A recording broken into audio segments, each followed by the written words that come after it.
नमस्ते बच्चों। आज हम एक 10 मिनट के भीतर सूखी डाली इस एकांकी का संक्षेप में परिचय कर लेंगे।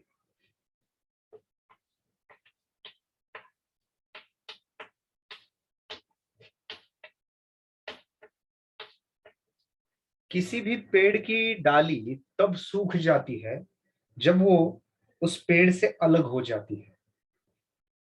पेड़ पूरा सूख जाए तो सभी डालियां सूखती है, लेकिन कोई एक ही डाली तभी सूख सकती है जब हम कह सकते हैं कि वो पेड़ से अलग हो जाती है। ये जो एकांकी है वो इसी तरीके की बात हमें करता है कि संयुक्त परिवार में लोगों का साथ में रहना कितना जरूरी होता है। अब इस सूखी डाली एकांकी के दो मुख्य पात्रों के माध्यम से हम इस पूरी एकांकी को समझने की कोशिश करते हैं। इसके जो दो मुख्य पात्र हैं वो है, पहले दादा मूलराज। दादा मूलराज इस परिवार के मुख्य व्यक्ति हैं और वे इस परिवार को एक साथ देखना चाहते हैं। अब आप समझिएगा कि इन दादा मूलराज के कुल 3 बेटे हैं और 3 बेटे और उनकी 3 बहुएं। उनमें से एक बेटे की मृत्यु हुई है लड़ाई में, और लड़ाई में मृत्यु हो जाने के बाद उन्हें जो मुआवजा मिला, कुछ जमीन मिली, वो जमीन और पहले पुश्तैनी जो जमीन थी, उन दोनों जमीनों को बढ़ाकर इस दादा मूलराज जी ने परिवार को और आगे बढ़ाया है, परिवार की संपत्ति को आगे बढ़ाया है। ऐसे दादा मूलराज हैं जो अपने पूरे परिवार को एक साथ देखना चाहते हैं। अब होता यह है कि इस परिवार के 3 बेटों में से एक की मृत्यु हुई है, लेकिन उनके सभी के परिवार जो हैं वो आगे बढ़े हुए हैं। तो आप ये समझिएगा कि 3 बेटे और 3 बहुएं हैं। उनमें से एक बेटा गुजर गया है तो 2 बेटे उनके जीवंत है। और इस परिवार में उनका एक पोता है। इस पोते का नाम है परेश, जो बड़ा है और उसी शहर में तहसीलदार बनकर आया। अब उसकी पत्नी जो है, वो पत्नी इस एकांकी का मुख्य पात्र हम इसे कह सकते हैं। अब इस एकांकी का जो महत्वपूर्ण पात्र दूसरा जो है वो है बेला।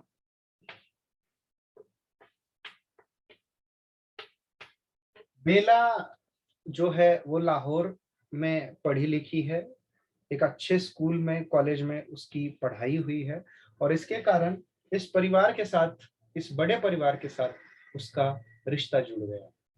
अब बेला जब घर में आती है तो उसे इस परिवार की सारी औरतें जो कम पढ़ी लिखी हैं वो उसे गंवार लगने लगती है।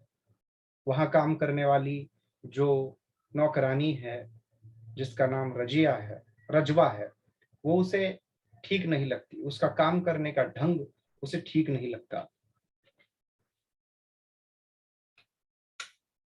इस तरीके से हम देखते हैं कि बहुत ज्यादा बेला परेशान रहती है इस परिवार में और वो चाहती है कि परेश, और वो परेश की पत्नी है, ये बात समझिएगा, परेश की पत्नी है।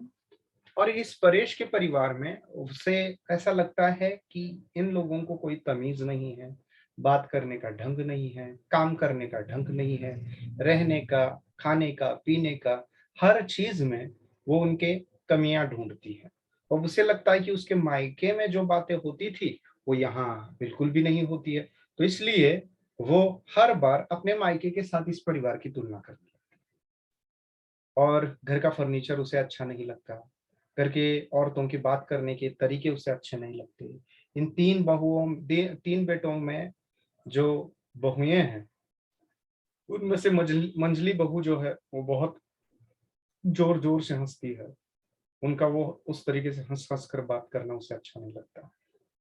परेश की जो बहन है, जिसका नाम इंदु है, एक इंदु नाम का भी कैरेक्टर है, कि ये इस परिवार में अब तक सबसे ज्यादा पढ़ी लिखी महिला थी, जो प्राथमिक शिक्षा उसने प्राप्त की थी। और सारी औरतें घर की इसी को सबसे ज्यादा पढ़ा लिखा मानती थी, तो घर में उसी की बात चलती थी। लेकिन जब बेला आ गई तो बेला के आने के बाद उसका महत्व अपने आप कम हो गया।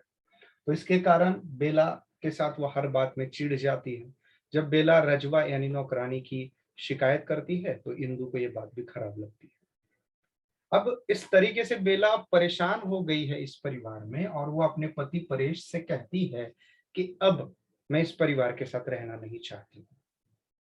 जो घर है उसके साथ में ही एक जगह खाली है, वहां वो लोग रहना चाहते हैं, अलग गृहस्थी बसाना चाहते हैं।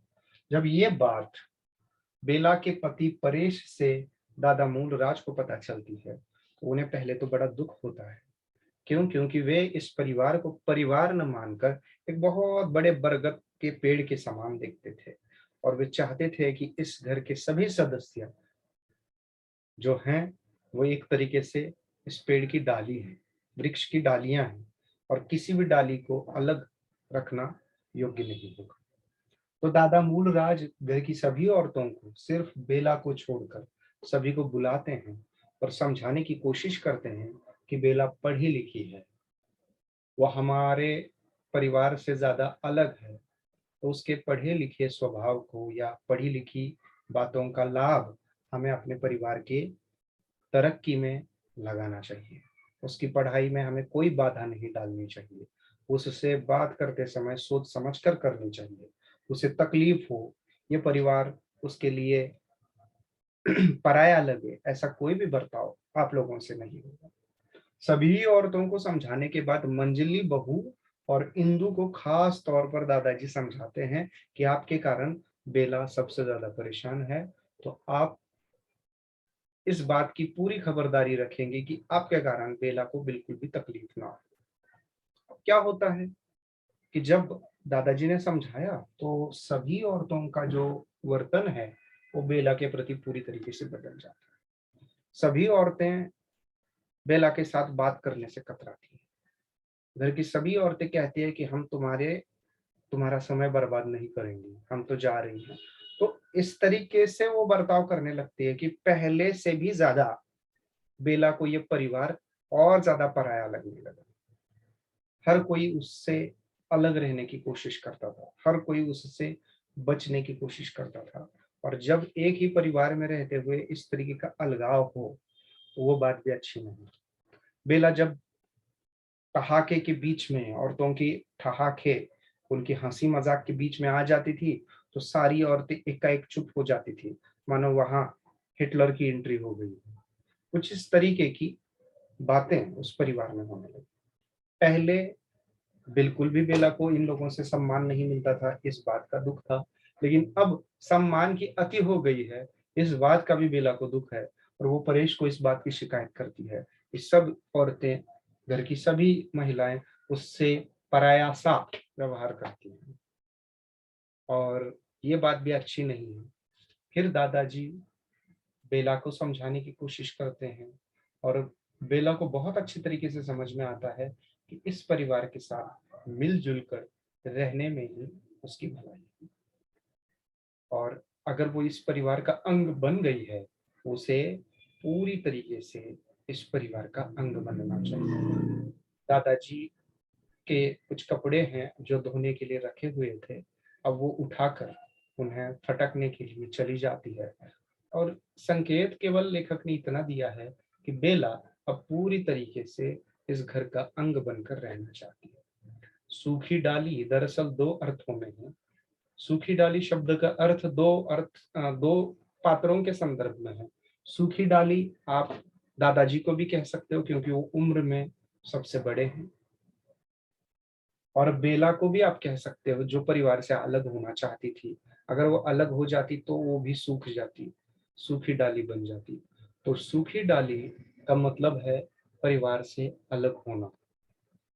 तो कोई भी व्यक्ति परिवार से अलग होकर सुखी नहीं रह सकता है। संयुक्त परिवार में ही जीवन का सच्चा आनंद भरा हुआ है। ये बात हमें ये कहानी या ये एकांकी जो है वो समझाती है। एकांकी बहुत सुंदर है। इसका केंद्रीय पात्र जो है वो दादा मूलराज हैं और महिलाओं में या नारी पात्रों में केंद्रीय पात्र बेला है। पूरी कहानी बेला और दादाजी के आसपास ही घूमती है और इन्हीं से, इन दोनों पात्रों से ही हमें ये समझ में आ जाता है कि संयुक्त परिवार का महत्व भले ही आज के इस भाग दौड़ भरी जिंदगी में कम हो गया हो, लेकिन संयुक्त परिवार में मनुष्य सच्चे आनंद को प्राप्त करता है। पूरी कहानी का सार इतना ही है कि हमें केवल अपने लिए नहीं जीना चाहिए।